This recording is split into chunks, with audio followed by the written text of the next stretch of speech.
Get ready for the world's greatest Arsenal podcast. Welcome to another podcast by Guns and Yellow Ribbons. Enjoy the show.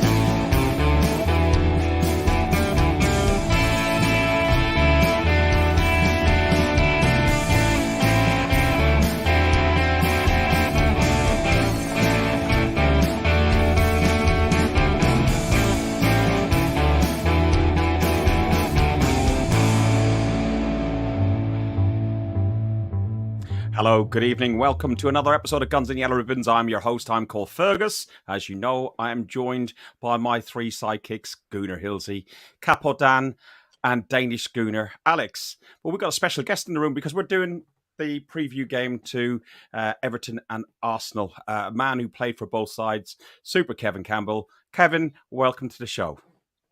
Thank you very much, Fergus, Hilsey, Capo Dan, and Danish Gunnar. Thank you so much.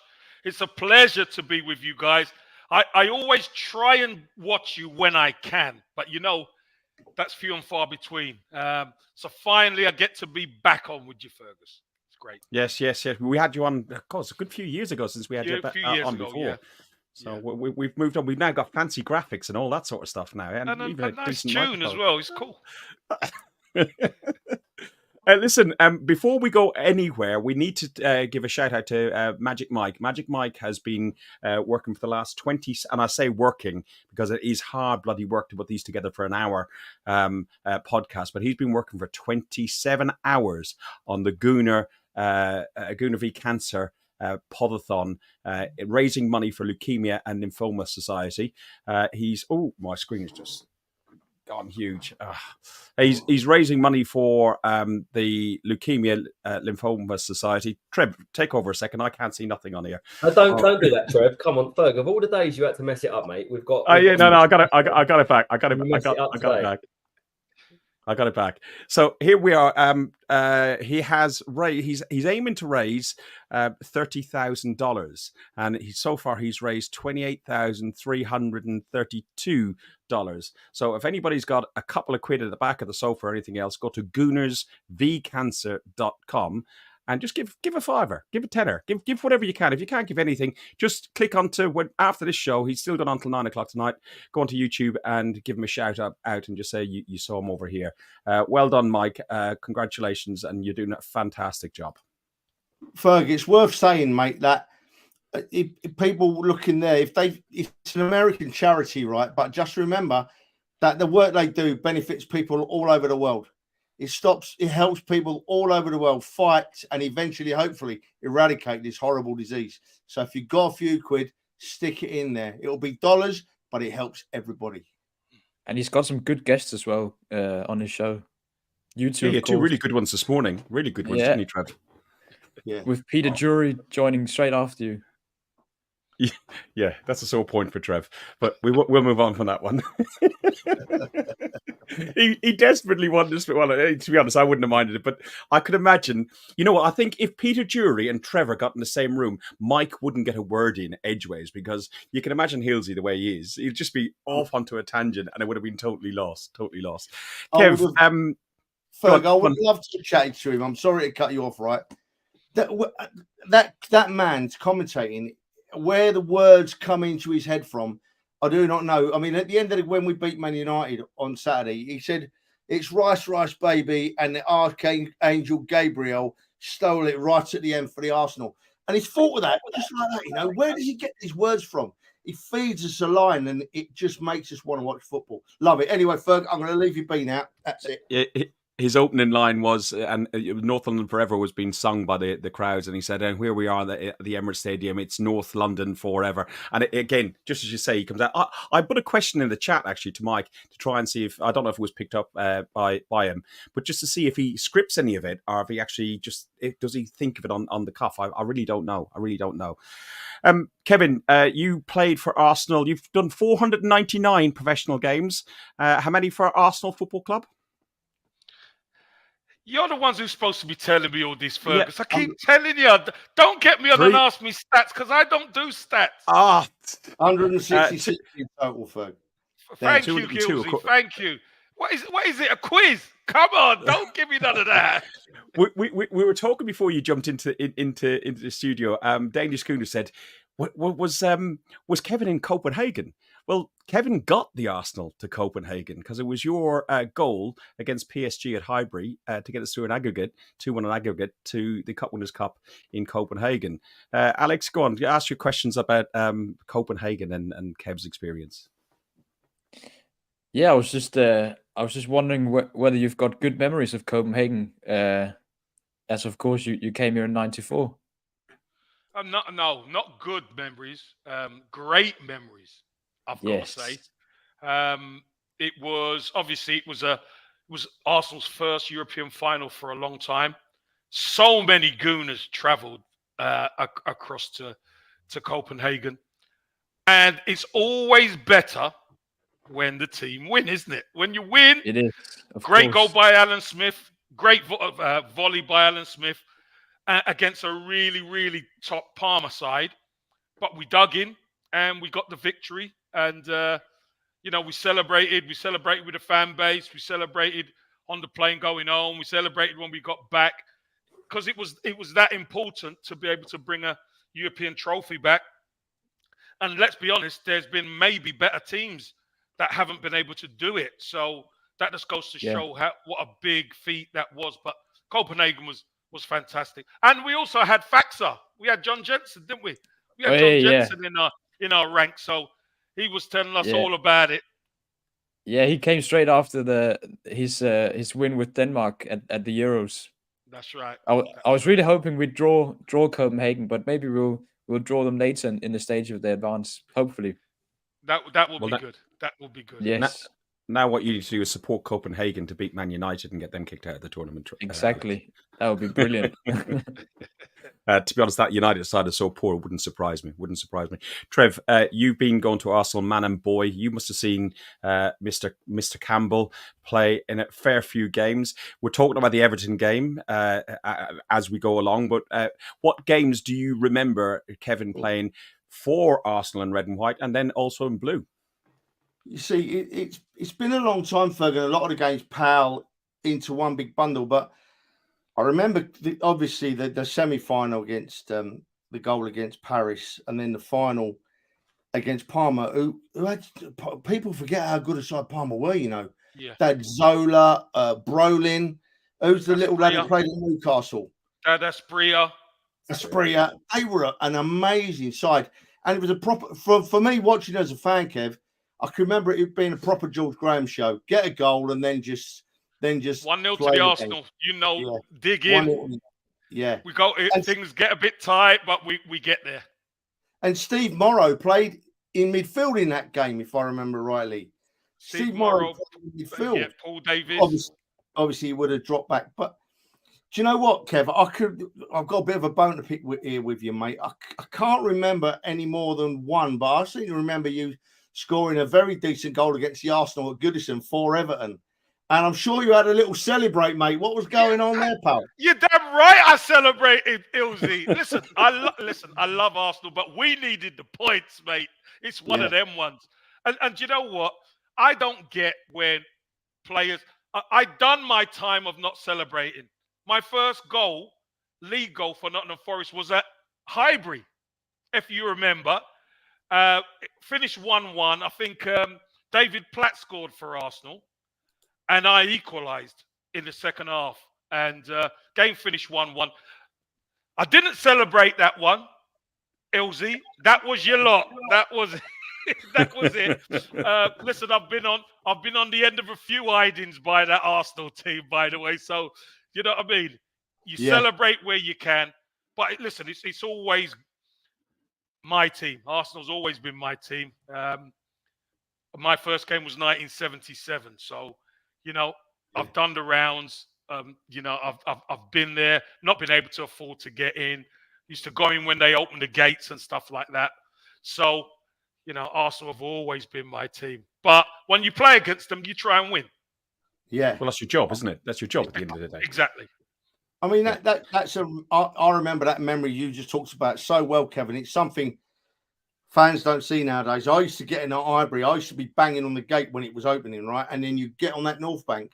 Well, I used to actually pay to go in the schoolboys enclosure and then get fed through into the North Bank because it was cheaper. And then watching that ground fill up and fill up and fill up, unbelievable. It was a wonderful place. And you came into that side, man, you had a reputation amongst us fans. I didn't see you because we didn't see the youth side much in them days. Yeah. But was it 59 goals in a season? Well, it was more, but they give me 59. Because it was just the program, Ilsey. Every week it was the program. How many Campbell scored? How many Campbell scored? It was one of them. But again, it was all about, for me, it was all about trying to make it to the first team. Yeah. And I'm one of the lucky ones, Ilsey. When I what was it, my home debut, you never beat Des Walker, I got to score in front of the North Bank. You did? People ask me, what's your favourite goal? That's my favourite goal of all time, by the way. Scoring in front of the North Bank, past Nottingham Forest, beating Des Walker to the ball, put it in the corner, and then going up to the North Bank.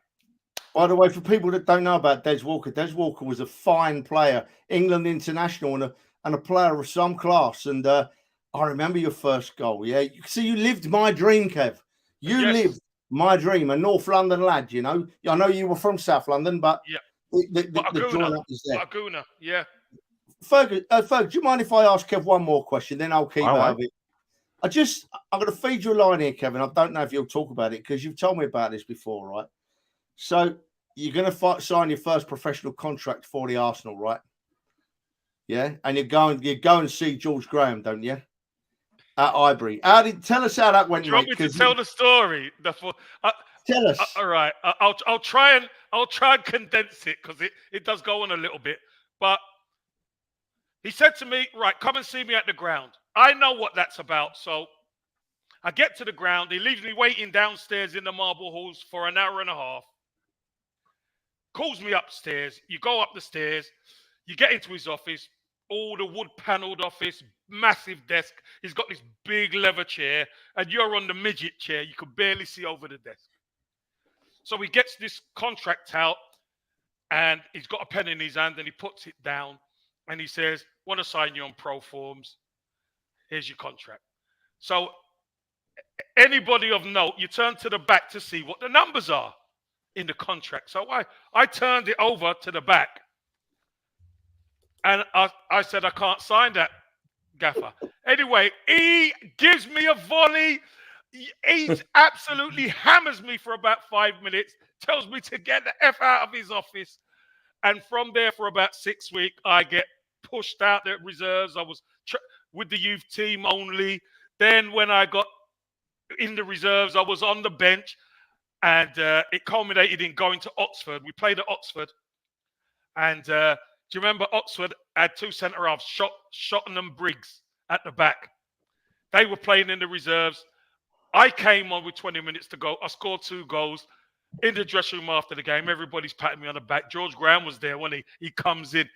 He absolutely hammers me. Next day, traded. He said, "I want to see you at the ground." Leaves me downstairs for 2 hours. Brings me upstairs in his office, same scenario. Sat down in the small chair, barely looking over. Puts the contract on the desk. I turn it to the back, and I say to him, "I can't sign it." He explains what. He says, "Why can't you sign it? It's the same contract." So I explain why I couldn't sign it. And then he gets on the phone and says to David Miles, "David, bring the other contract in." He brings the other contract in. I turn to the back. And then I say to him, "All right, where's the pen?" when I see the other contract. That was George. That was George. If he could get away with one, Fergus, lads, he would. Dan, you said you were going to jump in. Go on. Yeah, to be fair, I've got 2 questions. They sort of follow on a little bit from each other. But one thing you said was, as a kid watching Arsenal and grew up a fan, and obviously still are a fan, but realised pretty much every single person on here, their dream of just playing for their club that they support. So, yeah, first question is just how does it feel playing for the club you supported as a kid? And how does that compare to, I guess, games you've played for other clubs? Well, you can't compare it to other clubs, Dan, if I'm honest with you. You got to remember when I started coming through, I'm getting trained by double winner, ex-captain Pat Rice as a kid. He's the one shaping and developing your game. He's the one mentally challenging you week in, week out. And then you get to be like at 15, I was with the youth team quite a bit at the time. And then I signed YTS, £27.50 a week. And Pat Rice didn't put me straight away in the team. He just kept me on the sideline and we were training. And he was saying to me, because there was lads older than me who were trying to get a contract and stuff like that. And he said, listen, I'm saving you because you've got time on your hands. These lads haven't got time. So, you start building up. George Graham wanted me over there with him, with that back four. Anybody came in when Steve Bold came into the club, right, you got to go against Rambo. And he's like, who's this Rambo? Then I come running around the corner and told you, I was like, oh, Boldy, you better get ready. And I think on the, is it the 89 video, DVD, he talks about being hardened and trained, playing against me week in, week out. Because George Graham was a stickler for that back five, that back six, to be solid and strong. And I was one of the players he used. So when you think about all the players that had played for the club, the Arsenal vein that goes through, you had Geordie Armstrong there at the stages and stuff. You had Pat Rice, you had George Graham as the head. So that's all of that double win inside. That vein is there. Then you had good people, Terry Murphy, Steve Burnshaw in the background. People that went probably unsung in the background, helping develop, Rocastle, Tony Adams, all those guys came through. Mickey Thomas, they came through with these guys. So I was just the next, and David Illier, and Selly and Parler and Dickoff, and all of us came through. So it was a conveyor belt, and most of us supported Arsenal. So you could imagine the tie to the club was incredible. But when you go and play for other teams, I mean, I did say this to Vic Akers, and I think Vic mentioned this to Jack Wiltshire. When you go elsewhere, it's not the same. You leave Arsenal, the way Arsenal treat you, the way Arsenal look after you, it's not the same. You still get treated well, but it's not Arsenal well. Arsenal, the standards of Arsenal have always been so high. Always been so high. And you know what? It really is a privilege to play for the club. And there are so many who play for Arsenal and go elsewhere and realise there's clubs and there's super clubs, and Arsenal's a super club. I suppose we should look at talking about the game soon, the Everton game. But I suppose before we get on to talking about the game itself, how have you? It's more about the way Arsenal has changed under Arteta and post-COVID and so on. There's been a lot of change. Alex, you have done your university thesis on crowds and crowd behaviour and how it affects teams, and you had a question for Kevin on this one. Yeah, well, I wasn't old enough to live under the '91 team and the team you played in back then, but I've heard there was a special connection between the fans and the team as well. And since Arteta's took over, he's emphasized the importance of the connection between the fans and the players. And when you go to Emirates now, there is certainly this special connection, and it's changed over the last couple of years. What does it feel like to have this connection with the fans, and how important is it for you as a player? Well, Alex, listen, this is one thing I know. It makes a massive difference when the fans are behind you and with you. When you look at the last probably two and a little bit years, when Arteta came in, he talked about, getting a team that the crowd will be proud of. And you don't get that without winning. You've got to win games for the crowd to believe. And obviously there was some crazy stuff where there was lockdown and there was no fans in the stadium, and we lost games at home, and it was a bad feeling at times.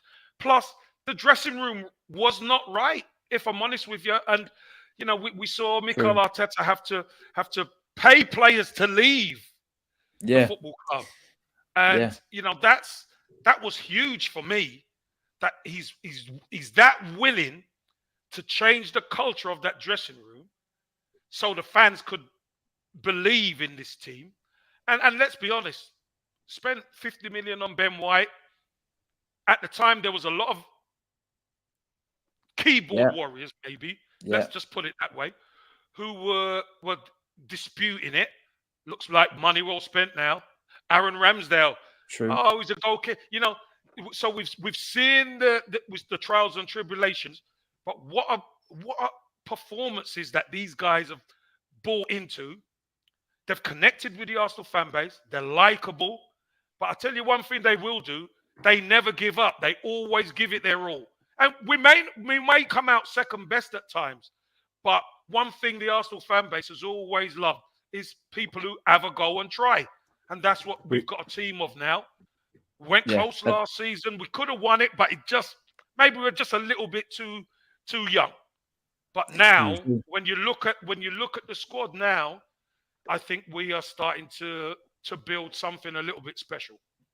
That never give up attitude was very evident against Man United at the weekend. We at one point looked like we were going to lose the game. Thanks to VAR, it remained a draw, and then we went on to win the game 3-1. Last time we went to Goodison, it was a special day for me and you, Kev. It was our birthdays. I wasn't feeling too well, but I was in the upper tier at Goodison. And I believe you were covering the Manchester United game? Because I know you messaged Hilsey to try and get him on 5 Live or something like that. Yeah, I was doing. They're so good to me, aren't they? The Kevin Campbell Classico. On your birthday. They put me on Man United Crystal Palace. That's so nice of them, isn't it? It's unbelievable. It's unbelievable. But no, I remember messaging Hilsey. Listen, the difficult part sometimes for Arsenal going to Goodison, and let's be honest, the last couple of times Arsenal have been there, Everton have been awful. But let me tell you, Everton are still a big, proud club who think of themselves as a big club. And when Arsenal come to town, if Arsenal ain't up for the fight, Arsenal are going to lose. Forget the talent-wise. You've got to match them physically first. If you match them physically, then you get an opportunity to let your talent do the talking. And I just think over the last 2 years, Arsenal physically have not been right. And Everton have got the edge. I mean, you remember, was it 2 years ago, Richarlison probably could, on another day, could have walked away with a hat-trick. We ended up losing the game 2-1, which was probably the end of Aubameyang. We saw Aubameyang coming right at the end. That was the end of him at the club.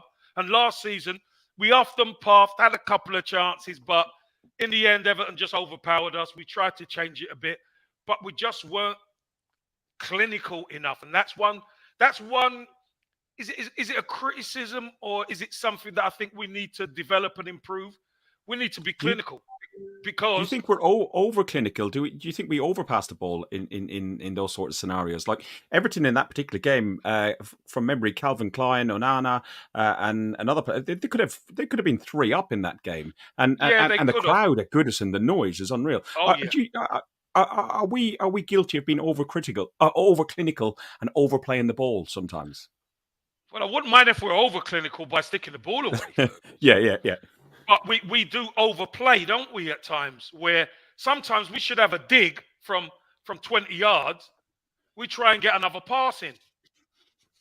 But if that doesn't come to fruition, you might as well have had a shot and then react to the rebound or whatever. We've seen deflected goals do matter.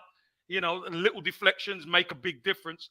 So I think that's something Arsenal have to develop. They have to be clinical. We have to be killers, because let's be honest, Manchester United should have been buried, long dead, before we got to even remotely relying on VAR. Fulham should have been over, but that's an Achilles heel of ours at the moment. That's something we have to develop, and over time, I'm sure we will develop it. But in this young side who are growing, now we're Champions League there. If you don't kill teams off, you can come unstuck. Trev, we're going up against Sean Dyche's team. They've had 1 point in their first 4 games. Damari Gray, that was the other player I was trying to think of, has gone off to Saudi Arabia for £8 million in a 4-year deal. They've just signed Ashley Young, who's 74, I think, or 75. He's definitely getting on a bit. It is a difficult place for us to go to. It always is. Okay, it's been moved to Sunday 4:30. It was originally the 5:30 on the Saturday game, but for the Champions League, it's been moved. You're going up there, and Dan's going up there. What are you expecting from the Arsenal up there? We need to go and get 3 points. It's a good question, Ferg, because I'm expecting this time the same as I've expected the last 2 seasons. I'm expecting the Arsenal to go up there, put in a really good performance, come at Everton all across the park, and quieten the home crowd. Everton's a raucous place when it gets behind its players. As we saw last season and the season before, Everton was struggling. And as the game went on, the crowd lifted and lifted and lifted. And in the end, the crowd carried them to a win.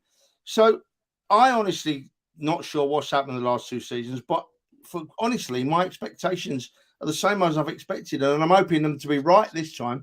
We do a good performance there across the team. We just seem to be a yard behind Everton all over the park the last couple of years, and I don't know what it is. They're just like our bogey side at the moment. And I mean, last year I think it was Dyche's first game, wasn't it? So there'd have been the lift effect of a new manager there.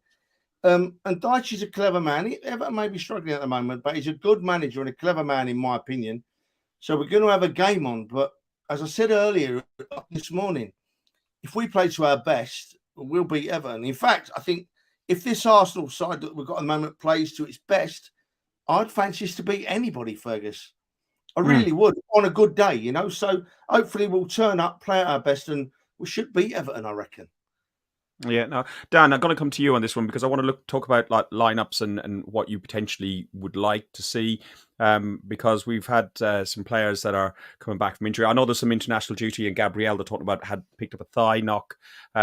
Jesus, who's coming back into the squad. There's talk of Raya impressing in training. Do you bring Raya in? Do we go with that back 4, or do we do this 3 thing with Partey? Is Partey fit enough to play for the game, or is he coming in for the North London derby? Dan? There's so many things to go on there. I mean, firstly, I hope this Calvin Klein lad doesn't start because he sounds expensive. Calvin Klein, did I say I cocked up again, didn't I? Hey, listen, it wouldn't be a podcast if I didn't mess it up somewhere along the line. We knew who you meant, mate. Don't worry. He wears Calvin Klein. He wears Calvin Klein. I've got some Calvin Klein on today, yeah. You know what it is? When you go to Everton, it's an old-fashioned ground. It's a tight pitch, close to the fans, and anything that goes against you as a team just changes the game a lot more than it would at most other grounds. So we've got to make sure that we're on it from the start and that we just take control of the game. Last year, I think up against a team that was fighting relegation, you can say sort of mitigating circumstances, but we were a team pushing for the league title at that time, and we should have been a lot better than we were, and we just wasn't up for it that day.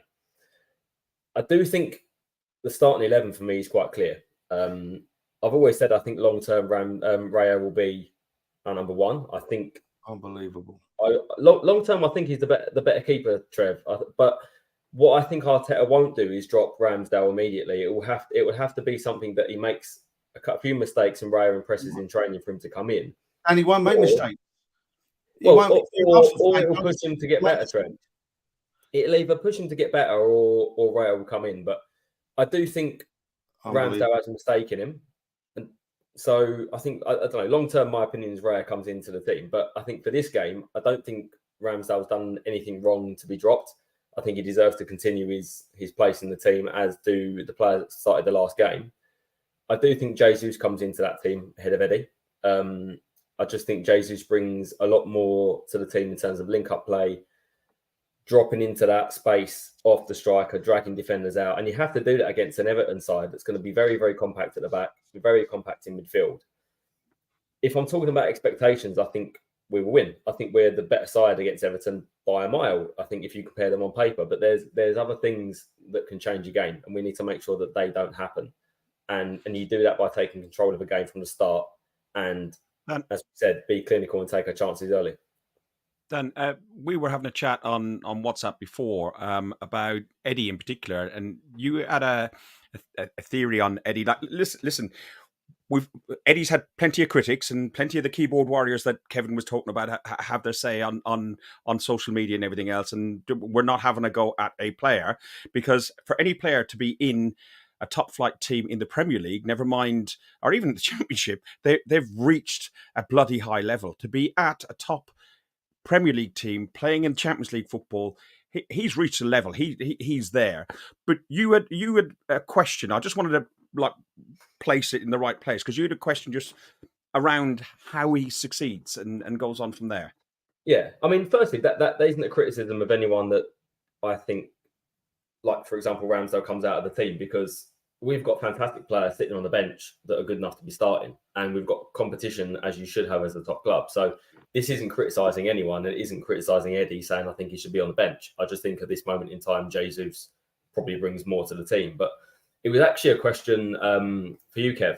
So looking sort of back at your career and how it started and how Eddie's career started, both sort of through the youth teams, both as you come into the first team setup, having to compete with very, very good strikers. Now, I don't think you can compare Aubameyang and Lacazette to sort of the likes of sort of Smudger and Hartsons and Ian Wrights in your day, but a similar scenario where he's coming up against very, very good strikers, and he's got to do something to displace them from the team in order to not just succeed at Premier League level, but to be that world-class striker that starts week in, week out and gets 30-odd goals a season. So question to you was, what do you think Eddie needs to do now to get to that level? And also, from you being in a position similar, what advice would you give to him at this moment? Good question, Dan. I think he's got to develop and learn.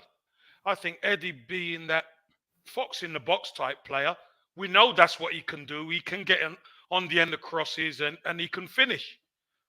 But as you just said before, the reason why you want Jesus in the team, because Jesus not only can do that as well, but he brings so much more to the Arsenal. He makes everybody better.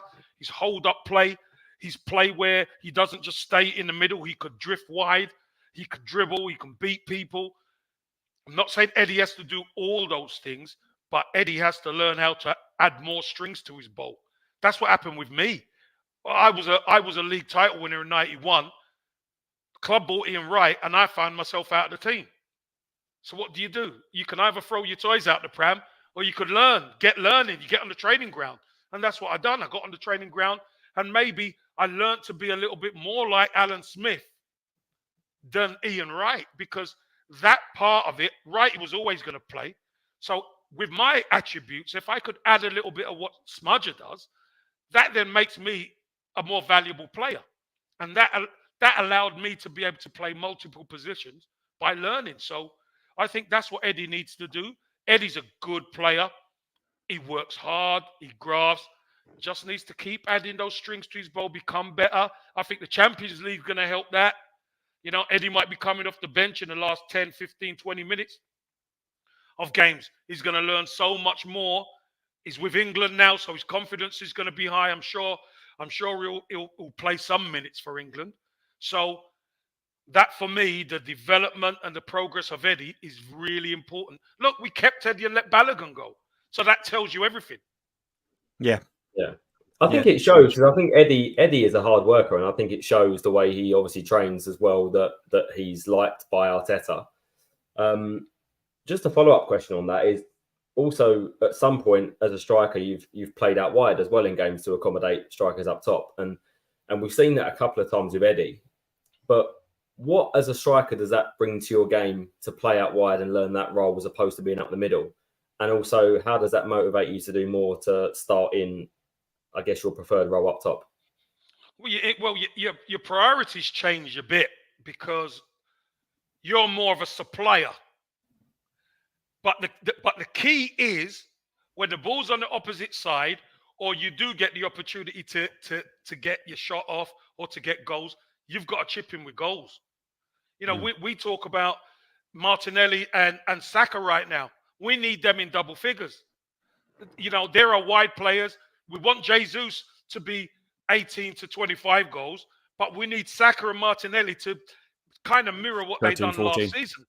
Do you know what I mean? So for me as a striker, yeah, I have played wide, but your priorities change because you become a bit more of a supplier. But when you do get you've got to get those goals as well. So your instincts is changed, but your goal scoring instinct still has to be with you because chipping in with goals is so important from a wide area. Yeah. Do you think that will help develop his game to be a bit more like Jesus in dropping deep and as you said, be a supplier rather than just a fox in the box type player? Yeah, I think he's got to add to that because I remember, look, Eddie scored 2 goals and got the penalty against Crystal Palace. And people, the keyboard warriors again were saying, oh, he's not good enough for Arsenal. Well, the key is you've got to be able to affect a game. Eddie got the penalty, quick thinking, quick movement at Crystal Palace, wins the penalty. Sometimes that's the only opportunities you might get to affect a game. First half, he was unlucky with one. The other one he should have scored. That's all part of being a striker. You are going to miss some. Fans who are on the end of the keyboard or sitting at home have never missed a chance in their life. When you're on the pitch, you're going to miss because you're up professional against professional. Eddie's going to learn. He's learning. He's got good people around him who can help him. And I think if he ups his game and he develops his game, we're going to have a really good player on our hands. Really good. Alex, I think he has improved as well, Eddie. I think he gets more involved in games as well when you look compared to a couple of years ago where he was He just used to stay up the pitch, didn't he? Yeah, he was that fox in the box where now he gets more involved and links up and he works so hard as well. So I think he has evolved and hopefully he'll keep evolving as well. Just finishing off on Eddie, myself. Sorry, Trev, just 1 second, mate. And then you have the final word. But I was saying we were chatting in the car when I was in the car this morning, and we were talking about Eddie and doing some chat about what we're going to talk about tonight. And the thing I've noticed an awful lot about him, how much he's grown as a man as well in the last year or so. Because he used to come on and do the media work, and he was quite meek and mild and boyish. Now he's standing up, whether he's wearing an England shirt or an Arsenal shirt, and he's standing there going, "You're all listening to me. I'm Eddie Nketiah. Listen to me." And I think that's really good. Not only has he bulked up and everything else, but you can see him growing in as a person. I'm sounding like I'm bloody psychologist or whatever. Trev, I'm looking too intelligent here. Come on, knock me down a peg. There's no danger of that, Ferg.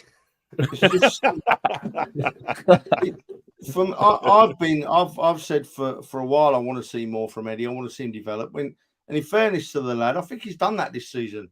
I think he's a better player this season. He looks a stronger player, definitely. I think his effort levels are up. And I'll tell you what's going to happen this week. He's going to come on tomorrow night against Scotland, score a goal, be buzzing. He'll play against Everton, score a hat-trick, and he'll be everyone's hero. Come on, Eddie. I love what the kid's done this year. I'm quick enough. I don't go in hard on players, but I'm quick enough to say if I think they should be doing better. I don't think there's anything wrong with that. And I've said that. So if I've said that, now I'm going to say, Eddie, keep doing what you're doing this year. Keep improving like you clearly have this year. Clearly have improved. And we've got a player on our hands. I'm sure of it. Alex, the Everton squad, you've got Onana, Calvert-Lewin, Dwight McNeil. They've got some decent players in there. You've even got Dele Alli. Could he feature and play for them? Who do you see in that side that we need to watch out for, and where are their main threats coming from in that Everton side?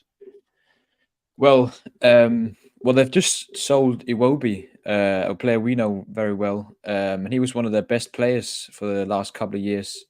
But they've really cried out loud for a good striker ever since they sold Richarlison. They've really lacked goals, and that's really what they've lacked at the beginning of the season as well, because Calvert-Lewin's been injured so much. But they've bought a guy, Beto, Portuguese striker, a big striker as well, but he moves very, very well. So I think we have to look out for him. He's a brilliant player, and I think he could cause some trouble for us. And then, as you mentioned, Onana, he's a brilliant midfielder. He's so tall, physical, good engine as well. I'm not sure if we'll see Dele Alli. Possibly we could, but But my player to watch out for would probably be the new striker Beto, who started against Sheffield Sheffield United. Last game as well, and then Danjuma, who's come in this season as well, who can add those goals and assists that they need. He scored last game as well. He's a good player. He didn't get much time last season at Tottenham, but he's a very good player as well. We should watch out for. I think also, just quickly, I think Decore is a big player for them. Yeah, he scored last game as well. When they're direct, he feeds off of a good striker, and he's got the legs in midfield to get up and get back, and he's scored a lot of important goals for Everton. So if they're missing the likes of Gray that's not there, or Iwobi that's not there, I think Decore is the guy that we need to watch. Traditionally, Sean Dyche is traditionally set pieces and very, very defensive. Can you see it being anything different? You're on mute, by the way, mate. Can you see it being anything different on Sunday? What do you think it is? Is it going to be a difficult side to break down? Are you talking to me? Yeah. Sorry, mate. Do you know what Kev and Trev sounds like? I thought you said Kev. I'm so sorry. Of course, they're going to be a difficult side to break down. It's the way they always are against the Arsenal. In fact, as we said just now, they've been that difficult to break down the last couple of seasons that we haven't broken down. So we need to play to our strengths. I think we've got enough strengths in this Arsenal side not to worry too much about the opposition. Obviously, we plan against opposition we play. But if we get Odegaard and Saka and Martinelli and Jesus and Eddie up top moving the ball around, and we get Saliba and Gabriel playing it out from the back nicely, we should be able to play the ball around Everton in our best form and win the game.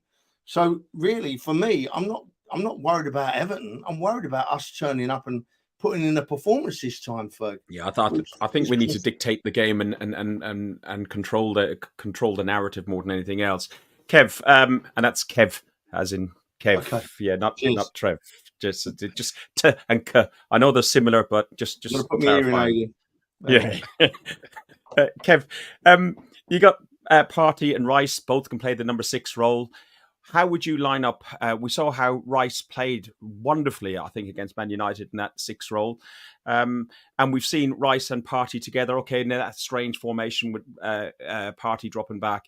But assuming that we'd use a back 4 with Gabriel and Ben White and Zinni and Saliba, what setup do you do in that area? Do you drop Partey to play Rice? Do you drop Rice to play Partey, or do you play both of them, and in what way?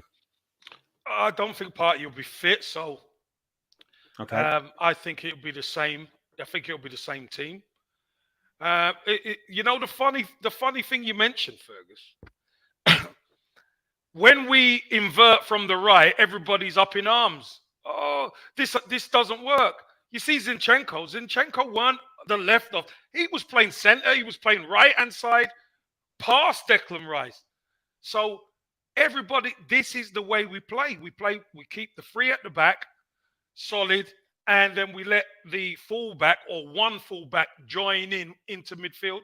I think it was one of the first games against Man United where I was interested to see Arsenal without Thomas Partey and see how Declan Rice carried the team. Yeah. And we didn't miss Thomas Partey, let's be honest. We didn't miss him. We controlled the game. We controlled the majority of the game, and we should have been out of sight. Deservedly won the game. I think Declan Rice obviously starts at 6. I think much maligned Kai Havertz. Kai Havertz. He turns the wrong way. Keyboard warriors are on him. But I was at the Emirates with some of you guys, and I thought the Arsenal crowd were good with him. If I'm honest, I'm honest with you. I thought they were good with him. He made a couple of mistakes, but you know what? He put some challenges in. He grafted hard. He won the ball back. And let me just say, that move where he should have got the penalty, but the penalty was taken off us, that's where we need to see a bit more of his confidence. Because normally, he would have just controlled it and passed it back. This time, he got it and he drove between 2 players. Should have been a penalty. Referee, yet again goes against the Arsenal, but we need to see a bit more of that from Kai Havertz, and I think we will. Watching that live, I actually thought it was a penalty. Watching the VAR and the replay, I actually agreed with the referee, and I thought it wasn't a penalty. That Kai had made a bit more of it than he needed. There wasn't enough contact from the Man United player. But Fergus, go on, do that, and I've got to follow up. I've got to follow up from there. But go on. Hold on 1 second. And this is why this VAR thing is crazy, because Manchester United got a penalty very similar against Nottingham Forest. Rashford, yeah. No challenge. There's minimal contact, but there is contact. But there wasn't just one contact on Kai Havertz. There was two from two players converging on him. So if you give the Manchester United one, and this is the problem with consistency, if you give the Manchester United one, you have to give the Kai Havertz one, because there was two bits of contact. Yeah, was it soft? Yeah, but the United one was soft. So this is where me and VAR split, because we've had this conversation till we're blue in the face about the VAR in principle works and the idea of it, but the problem is the people who are actually implementing it, and it leaves the game open to compromise. It's all very much a matter of interpretation, where it should be a matter of fact. Is it a law broken, or is not a law broken? Following up on Kai Havertz, and you said, like, things aren't just coming off right for him, and he just lacks that little bit of confidence. What is that like when you got 60,000 people staring at you, and you can hear sometimes, okay, at the Emirates wasn't, as you said on Sunday. I thought the fans were really good, but sometimes you can feel that gasp of, oh Jesus, just score. What does that feel like? Yeah, as a player, Kai Havertz knows he's under massive pressure, because every day people are talking about it. So him missing that opportunity where the ball comes to him in the box, he takes a touch, and he should bury it really, and he miskicks it. He just barely gets a touch on the ball. That's a little bit of nervous. That's a little bit of pressure. But the only way to get through it is to play through it. That's the only way to get through it. And keep getting in there, keep doing the right things, and then you start to build your confidence again. Because do you think a goal against Everton clicks him back into gear? Well, any goal, trust me, any goal makes a huge difference. But doing the right things, good performances, help the confidence grow. And you know what? We're only 4 games in. Yeah. And I'll be honest with you, Fergus. I was proud of the Arsenal fans, the way they managed the game on Sunday, because it wasn't. It was. There were some, but majority backed him. And he's a new player. He's learning a new system. He's getting away from, how many years at Chelsea where he was all over the place. It takes a bit of time. And, we would all love it to just happen all at once. But for him, it's going to take a bit of time. But I truly believe he has the quality to be good for Arsenal. And I think the Champions League, we're going to see a better Kai Havertz. Yeah, European football, I think, will really suit him. Trev, do you wanted to follow up on that?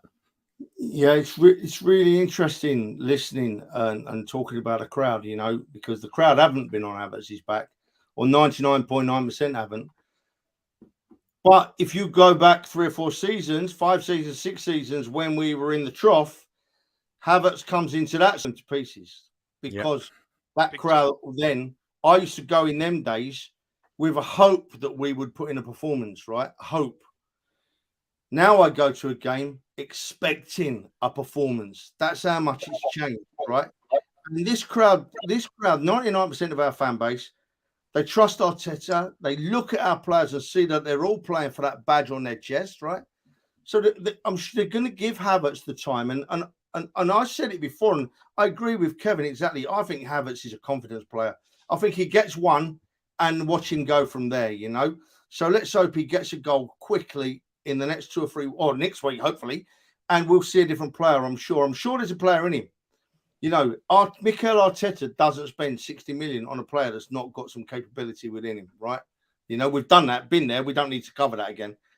I trust our manager and Edu and the backroom people to get us the right players. They've shown that they're doing it. So we've got to give Havertz a chance, and I'm sure we will. I'm sure we will. And we can see, like with Vieira, a player who didn't look like he had much confidence last season, how much he's changed this season. Just he looks full of confidence, and he's been brilliant the last couple of He's games. been game changing the 2 games that came on. He exactly. totally transformed the games. So yeah, So it's important. A follow on from that, Kev. Sorry, it sounds like it's a question, Kev podcast, but it's really just from our point of view, really interesting to hear what it's like from your point of view as a player who's played. So in the days in Highbury, and I suppose translate that into the Emirates now, you got guys like Campbell up there, and the rest of us in Block 5. Losing our voices, drinking lots of beer just to keep it lubricated. It's purely for the lubrication purposes. But we're singing and screaming, and we're getting an hour before, an hour and 15 minutes beforehand. Does that get felt? And in the dressing room, I know in Highbury days there's different design and everything else, but you're in the bowels of the stadium. You get to hear the noise, and not where we are. How does that come across? Fergus is still the same. It really is still the same. You feel it when you get to the stadium, when you interact with fans. You drive into the stadium, you see the Arsenal fans, at the pubs, the Tollerton and all that. You would see it. You get the feeling on the street, and there's an energy that comes with it, and it's a good energy. And then the team, the anticipation of the team coming out to warm up, you get that feeling. Whereas, as Hilsey said a few years ago, it was, I wonder what Arsenal's going to turn up. Now, you're expecting a performance. And do you know what? I think Arsenal is still only at 60% capacity at the moment. We haven't really. Yeah, I do. I honestly think we're only at 60% capacity. We haven't defended properly most of the time, apart from probably Crystal Palace. We haven't, as an attacking force, put a full game together like we have maybe at the start of last season. I still think there's people finding out where to play and how they play with each other. But that's the beauty. That's what we see from Manchester City most of the time. They play at 60% capacity. Then after Christmas, New Year, they ramp it up 70, 80, 90. And come the end of the season, they just wear you out because they are cooking. I don't want to cook yet. I want to win, but I don't want to cook yet. I want the team to develop and grow. Dan, it's really good to hear what Kevin said there. It gave me a little bit of excitement that what we do every week that we've been doing since post-lockdown really does make a difference, like the buzz in the place. And like I always say, hats off to you because you're the man in the middle doing it. Have you any questions on that sort of side of things? No, to be honest, it sort of validates it and means keep doing it for me. And exactly the same reason why we keep saying, keep singing the Kai Havertz song and that just get behind the lads. I've never understood a fan that will go to a game and criticise a player. I mean, you can have your opinions. I've got my opinions. Everyone here's got their opinions. We don't have to stop criticising a player, but it's giving a judgment and as you see it. But there's a time and a place. And I think when you're in a stadium, and I've said this many times about, I know I've got to be my bonnet of fans leaving early in bits when we concede or we're losing. That's the time when you're a fan, you need to get behind the players and pick them up again and do your bit as a fan. It's easy when you're winning, you can sit there and sing. When things are not going well is when you need to be singing, and that's when you need to pick the players up. So, obviously nice to hear, and just as a fan, just means keep doing it. Everyone here watching, everyone going to the game. And I thought Sunday the fans were immense. I really did. I thought the fans last Sunday were immense. We missed a few chances as well. Let's be honest. We missed a couple of sitters, and we thought to ourselves, is it not going to be our day? They scored, and obviously got pegged back. But I think the crowd kicked on again. The crowd kicked on.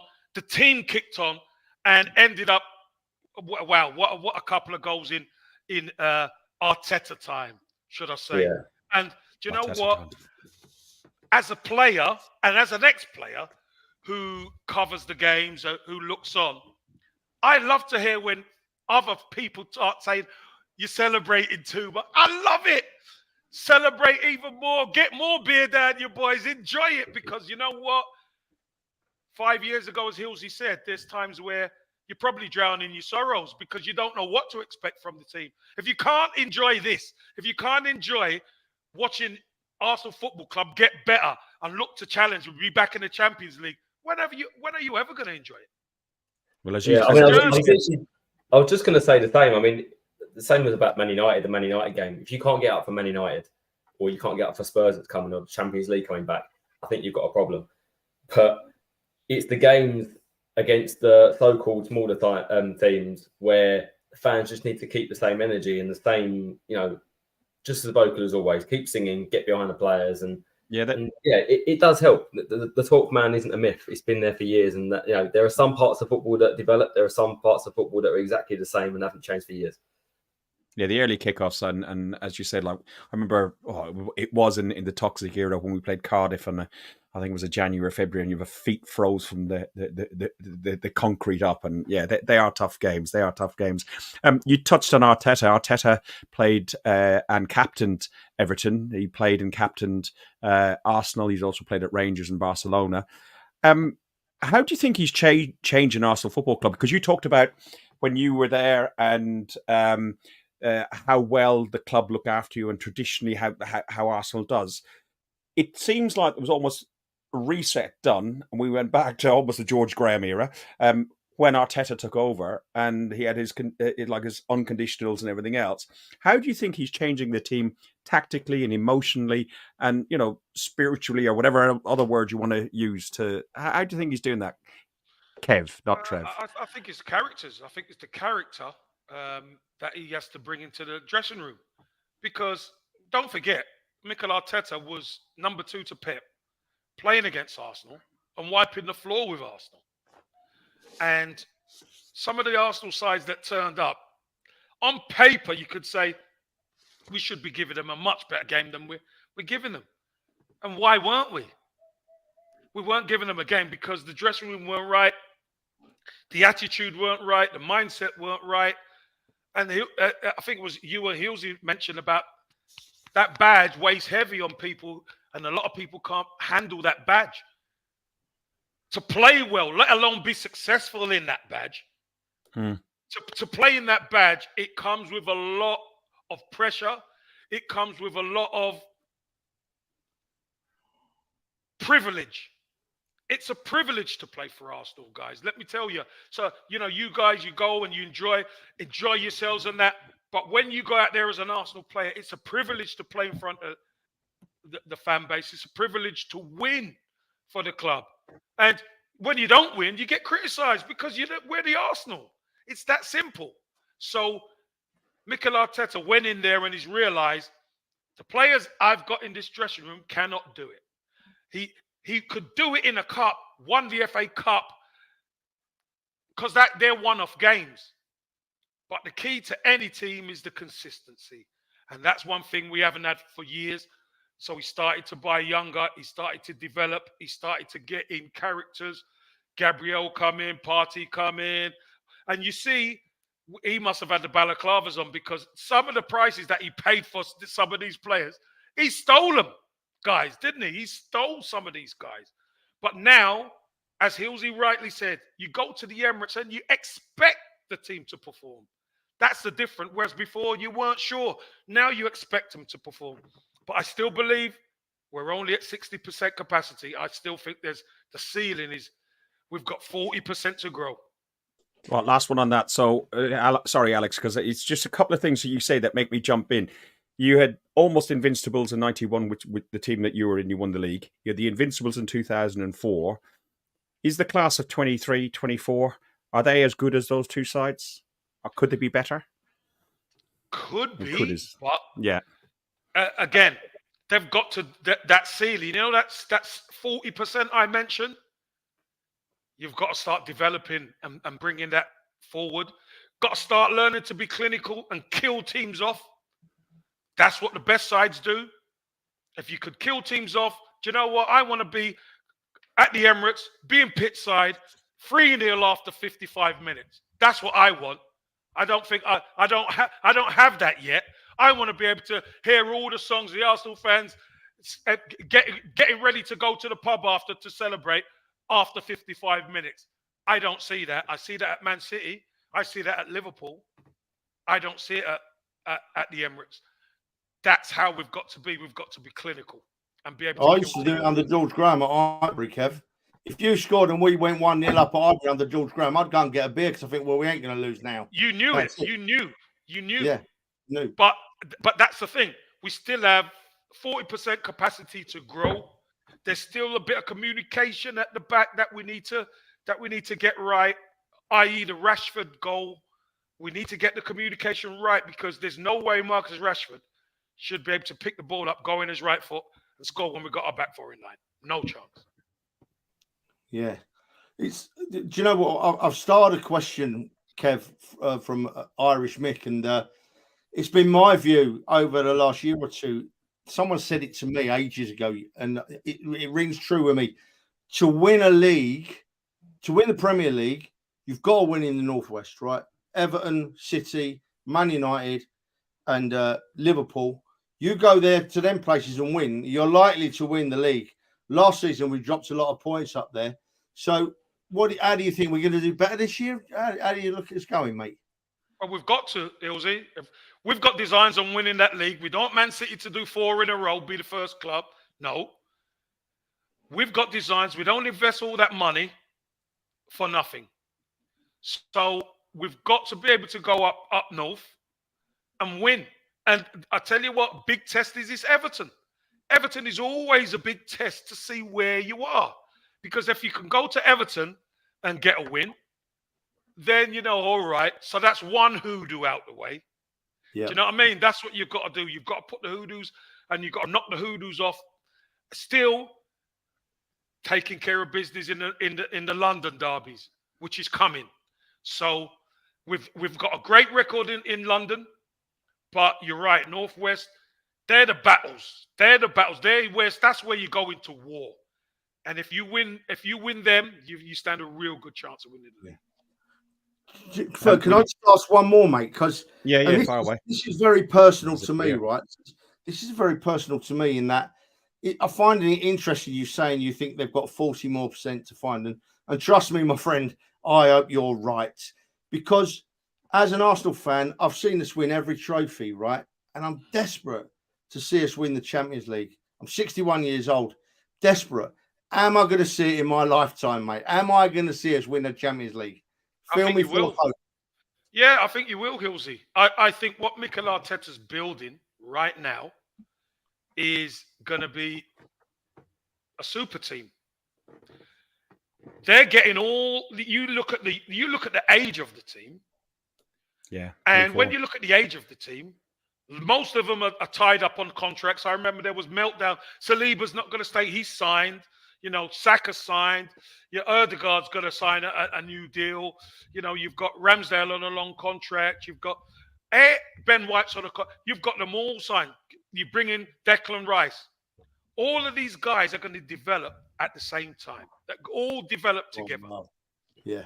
So Great. You think about it. And I know it's crazy sometimes to try and jump ahead. We should never do that. But we're only going to get better. 1, 2, 3 years' time, what this Arsenal side is going to be like. Adding pieces. You look at Timber at the back, injured. We miss this guy so much. He is an absolute baller who can play multiple positions just as well. We are going to have a super squad. We really are. Martinelli, how good's he going to be in 3 years? Oh, wow. Yeah. So again, you keep adding these pieces to the mix and everybody's growing up together. The fan base are growing with them. I'd like to think, Hilsey, we can get the job done in the Champions League. Listen, it does look like it's all coming together. It does look like it's all coming together, on and off the pitch. I'm excited. Exactly. I'm so excited. The planets are aligning, Hilsey. Yeah. I've got a quick follow-up for you, Trev, because I want to know what you're doing in June 2024, mate, when you should be at Wembley, when we're going to win it this year, let alone in the future, mate. Well, I hope you're right, mate. I hope you're right. Because, a lot of the fans have said, a European final at Wembley, it won't be the same. Trust me, it will be the same. It will be the same. You will have Arsenal fans coming from all 4 corners of the earth to get to Wembley. And if they can't get a ticket, Islington, Highbury will be rammed. Every pub will be rammed to the rafters. It will be, I mean, if that game's on a Wednesday night, I'm just telling my missus, and she's watching. It'll be a I love you Saturday. dearly, right? If that game's on a Wednesday and we win at Wembley, I ain't coming home for a week. I ain't coming home for a week. I'm having the biggest party I've ever had. And if I turn my toes up at that party, I don't care. I've seen it all. The club I love, you know how much I love them. I've got it written all over me, right? But the club I love will have done it. That's all I ask. That's all I want to see, Dan. So, yeah, you're right, mate. Wembley. And do you know why I've got so much hope? And in credit to you and Fergus and the Ashburton Army boys, you've helped give us that hope, because the players can do so much on the field. And then, like Kev said earlier, the fans become the 12th man to give that extra lift. And I'm sure I'm just gone full circle here. I'm not waffling, but Oh yeah, you are. Yeah, You wouldn't be you you if you didn't waffle. Yeah, you're we waffling. sing North London Forever, right? Before that game now, those players must grow 6 inches, don't they, Kev? Don't they? It's a massive boost. It's a massive. Listen, they were talking a few years ago about the Emirates being a library. You never hear that anymore, do you? You never hear it anymore. Now you're hearing people saying the Emirates is one of the, if not the loudest around.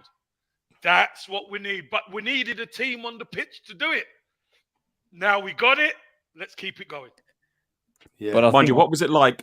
Sorry, Alex, you jump in after this. What was it like when that first game Declan Rice got out in the pitch? You could see that he got enveloped with the atmosphere when North London went forever.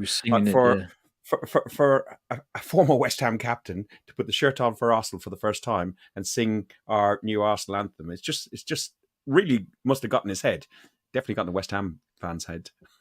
Listen, Fergus, I think Declan Rice, he used to look at Arsenal from afar, didn't he? That's what you got to do. And let's be brutally honest. You know, West Ham, really, really good club, great club, but it's not the Arsenal. You know, the expectation levels are totally different. And you leave a West Ham to go to Arsenal if you want to improve your career. And he got the opportunity, and I think he's just immersed himself in everything Arsenal. I think he was getting Saka and Ramsdale, and all the guys were telling him how good it is, and he was intrigued, wasn't he? And to be able to get him before City got him, that tells you everything. Yeah. Alex? Yeah, I just wanted to go quickly back to what you said before, Kev, because I thought it was a brilliant analysis, and I think this year we're feeling it more and more, the pressure from other fans, and I think we've got our expectations as well. I think we have to remember Arteta hasn't designed and built this team to peak this year. I think, as you said, we've got so many young players on long contracts, and they'll grow together over the next couple of years, 2, 3, 4 years. And we don't have to win everything this year.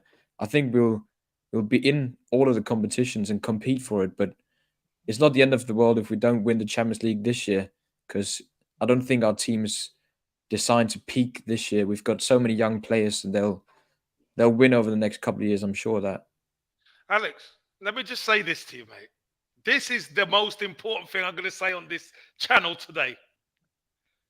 I want it now. I want it this season. I knew it. Because, let me tell you something, Alex.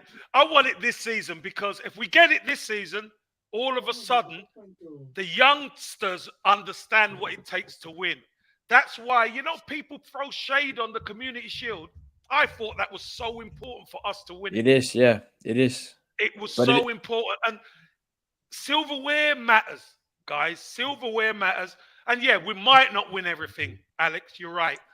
But you know what? I'd like minimum 2 big trophies, if you don't mind, Mikel Arteta. I'd love that. That's not too much, is it? I think it's important we win something this year, because the pressure will just keep adding and adding. And yes. I mean, we have spent quite a lot of money. We've got some good players in the squad, so we have to win at least something. But yeah, Alex, I'd love the Champions League as well. Alex, we'll be in it, mate. We'll be in it. It's really interesting about the Charity Shield, because I take a different view about the Charity Shield to some people, right? You don't walk into the Charity Shield. You don't just go and play in it.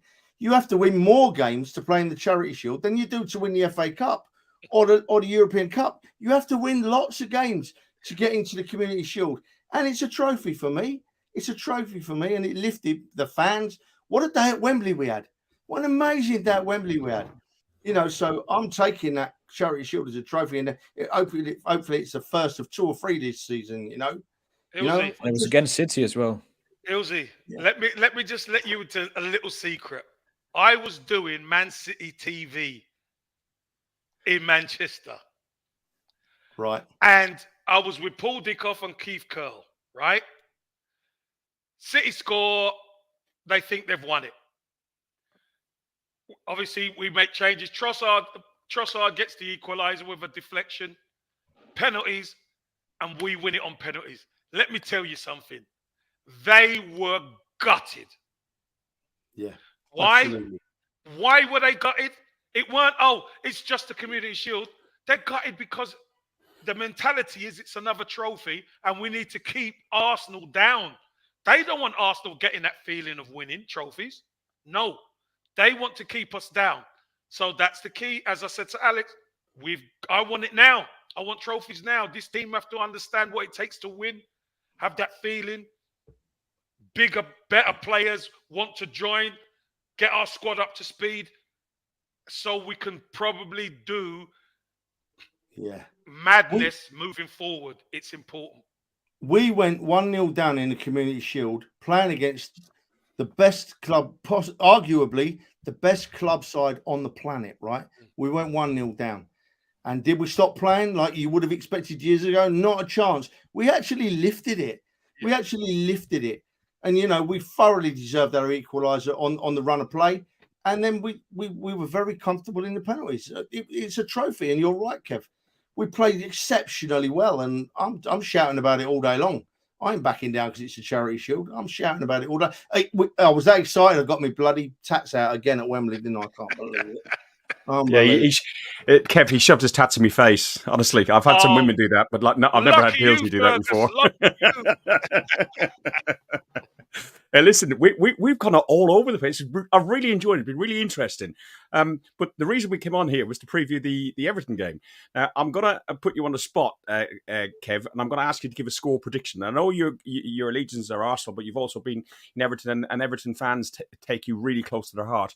But honestly, what do you feel the score prediction is going to be on Sunday? Yeah, on Sunday, I think Arsenal are going to get the job done.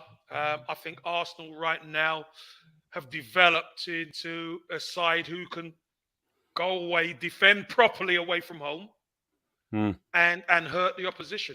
I think Arsenal are going to get the job done. I said 2-1 earlier on today, and you know what? Set pieces that's an Achilles heel Arsenal have to deal with, but I might just go on here 2-0. 2-0. Alex? Yeah. What are you going? Yeah, I mean, we've lacked. We haven't been too clinical at the start of this season, but Everton's been even worse. So I really hope we can keep our good record of away clean sheets and have another one. And I'll go with the same as Kev, 2-0, and hopefully a Kai Havertz goal so he can build his confidence as well. That would be fantastic. Capo? I'm going 3-0. I think we're underestimated now in terms of how much of a tall side and big side we actually are. We've developed quite a big side now under Arteta. So I'm not saying we can't improve at set pieces, but I do think we're a lot better than we have been in the last 5 or 10 years at defending set pieces. So away from home, as we said, defensively, I think we're a lot better at home. I think we don't open up as much away from home as we do at home. But I also think this Everton side isn't the best I've seen for a long time. I'd probably argue that it's probably one of the worst that I've seen at the minute, quality-wise, for quite a few years. I think what gets them through is their fight and their fan base, and you look at the likes of Sean Dyche that sets them up, and it's that aspect that gets them to where they are. What score are you going for? 3-0, I said that. It's like asking a politician a question, and he goes off onto this tangent, off onto that tangent. I already said 3-0, mate. Just developing my point. Okay. Okay. Yeah, your media career's ended. Hilsey, are you doing your traditional 4-0? No, do you know what? I've said we're going to win by miles in the last 2 visits to Goodison. I'm not going to do it this time. This could be our last ever visit to Goodison, by the way. You know, next year they're going to be interesting to team. see what they'd be like in the Championship. So I'm going to go completely the other way this time. I'm going to go for a George Graham 1-0 to the Arsenal. I'll take that all day long. I think, like Dan very eloquently put across, I think defensively, away from home, we are better, and I think we keep a clean sheet. And I'm going to agree with Dan again, twice in one night. I'm going to go 3-0 to the Arsenal. Stop waffling, mate. Come What's on. wrong with you? Kev, a couple of questions in the chat that we've starred. The first one is from myself and Dan and some of the rest. Get yourself down block 5, block 6, joining the songs. Are you coming down block 5 before a game? No. You'd be. I might see you. I might see you if you wave to me. I might be pit side, but if I go to the Emirates now, it's usually for work, so I won't get a chance to see you guys, unfortunately. And the last question is just on here. Andrew in the chat says, if there was one player you'd like to play with out of the current squad, who and why would you like to play with that player?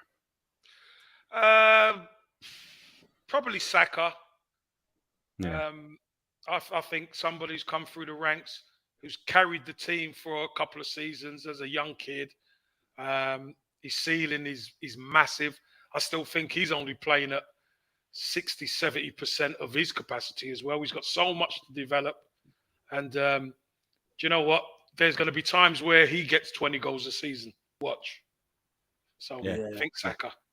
He's the best thing I've seen at Arsenal in a long, long time. I just watched him since he was a kid, and Special. Yeah, he's got everything, and you watch him develop, and I've watched his attitude develop as well. Such a lovely young man, you know, level-headed. That nothing's going to get on top of our Saka. He's going to take it in his stride, and he's going to move on. And I just wish Southgate would play him a little less. That's all. I don't want him getting injured, you know. But yeah, do you know what else, Hilsey? Go on. I want ESR to get the opportunity and take it when he starts. Yeah. Carabao Cup. I wanted him to come in and really shine. Absolutely. Yeah. Give Arteta a problem. That's what he needs to do. He needs to let Arteta know, I'm still here and I'm still good. Very good. Yeah, just quickly on that one. Where does ESR get in that team? He gets in the team as the 8, where Havertz is. Do you think he's that sort of player? Well, he has to be, or else he doesn't get in the team, because he's not going to take Martinelli's spot. So the only spot really for him is that attacking midfielder. But if you can only go one way, Dan, this is the issue with ESR. If you can only go one way when you lose the ball, you've got to be able to get back and win it back. And that's something that Havertz does, and many people don't give him credit for. He gets back and he wins the ball back. He does graft, I tell you that much. So ESR has to add that to his game. Yeah, that goal the goal that Odegaard scored on the first goal against Manchester United reminded me a lot of what Smith Rowe did as a younger player. I watched him a lot, you know, and for me, Smith Rowe he can go in a crowded box or on the edge of a crowded box and find a yard, you know, and that's a special skill for me as a fan. And I was excited about Smith Rowe. I still am. I still think he's going to give to the Arsenal. Injuries haven't helped him, and Carabao Cup comes around, Smith Rowe plays, and if he plays well, he's going to be saying to Arteta, drop me if you dare. Look at me now, you know. Look at me now. But they're the type of headaches the manager wants. Yeah, absolutely. He wants everybody playing well. Talking of headaches, Kev, I owe you a few beers, mate. Do you remember when I was in Benidorm a few months ago and I went in that Everton bar, right? It's full of Everton blokes and we're having a lovely chat with them, getting on really well. And I messaged you and said, Kev, send me a quick message for the Everton fans. Right, so I showed it to them, right? Oh, I didn't pay for a beer the rest of the night, mate. So thank you very much indeed. You don't normally anyway. What you want about? Oh, here we go. Listen, guys, we've really overrun and we've taken your time up as well, Kev. Really, thank you. Really enjoyed it. It's a pleasure, guys. It's a pleasure. we're only a small little podcast. If you like what we do, go onto YouTube, click on the subscribe and click the bell to get reminded of the podcast, and hit the like button as well for us. We're getting close to our target of 1,000 subscribers. We're up to 923, 24. So we picked up about 10 last week. So whatever platform you're watching or listening on, just take a moment to go over to YouTube and just click on it. It just helps us out. It helps our egos more than anything else. And if you've got nothing else to do, there's no Highbury squad tonight. So that's why Kev has been able to stay here longer. Gunnar v Cancer is still on YouTube. He's been going. Is this the last hour? This is the last hour. We're into the final hour. So let's get on there. Get supporting GunnarsVCancer.com. It's up to 20, just shy of $29,000 he's collected for cancer. Mike has been going for 27 hours, and that's him in the top left-hand corner. Well done, Mike. We're going to sign off now, but before we do, it wouldn't be an Arsenal podcast without a little. We'll just do a small clip. Here we go.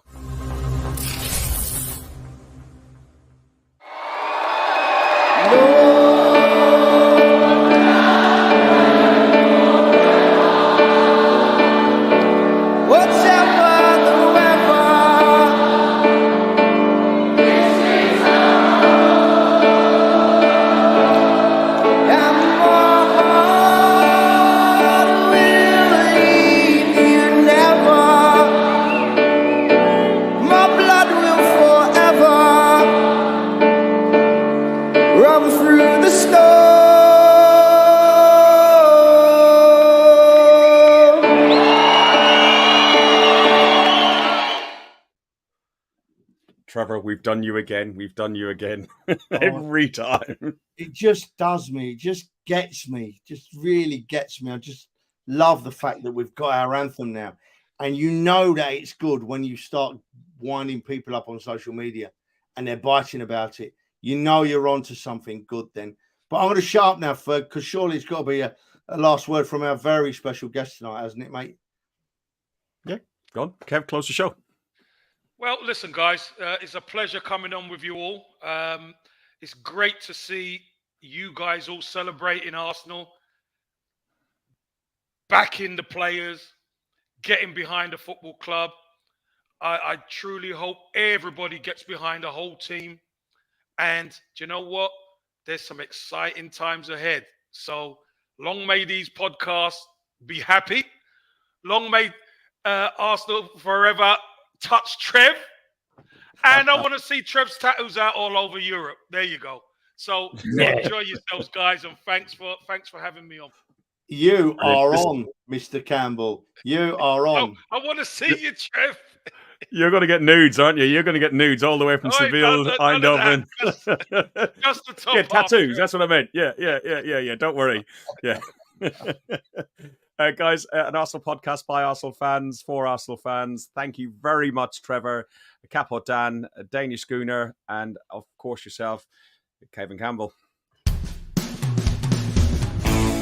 Thanks for listening to Guns and Yellow Ribbons, an Arsenal podcast by Arsenal fans, for Arsenal fans.